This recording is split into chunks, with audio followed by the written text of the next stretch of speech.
Rare Concept, en fait, à la base, on est une écurie de course au large fondée par François Gabard en 2006. D'abord pour gérer son propre projet, et puis derrière on a intégré d'autres projets toujours dans le monde de la course au large.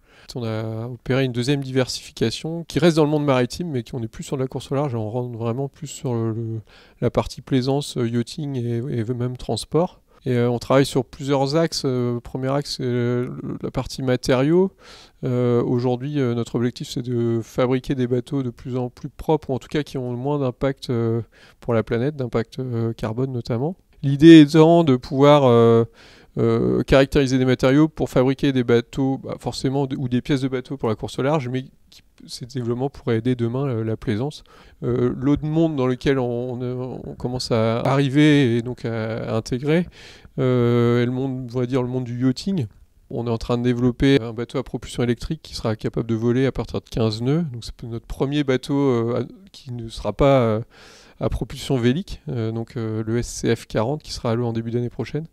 Donc autour de ce bateau, on développe des technos autour de l'énergie, de la propulsion, et ces technos-là pourront demain alimenter le monde du yachting. L'étape suivante dans les années à venir, c'est de pouvoir aider le transport maritime, transport de fret, transport de passagers, justement à se décarboner au maximum. On sait que les enjeux sont énormes.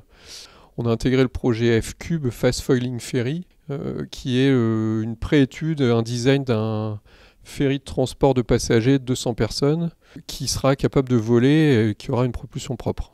On rentre dans un monde, le monde du transport maritime qu'on ne connaît pas, donc on y va petit à petit. Ce que dit François Gabard, le fondateur, c'est notre objectif, c'est soit d'arriver à mettre des ailes ou des voiles sur des bateaux qui n'en ont pas, pour avoir un impact carbone et un impact du transport plus faible, ou alors à faire voler des bateaux qui ne volent pas aujourd'hui pour avoir moins de poussée nécessaire au niveau des moteurs, même si ça reste des moteurs diesel. Si le bateau vole, déjà il consommera moins que sur un bateau qui va pousser de l'eau, pousser des vagues, quoi.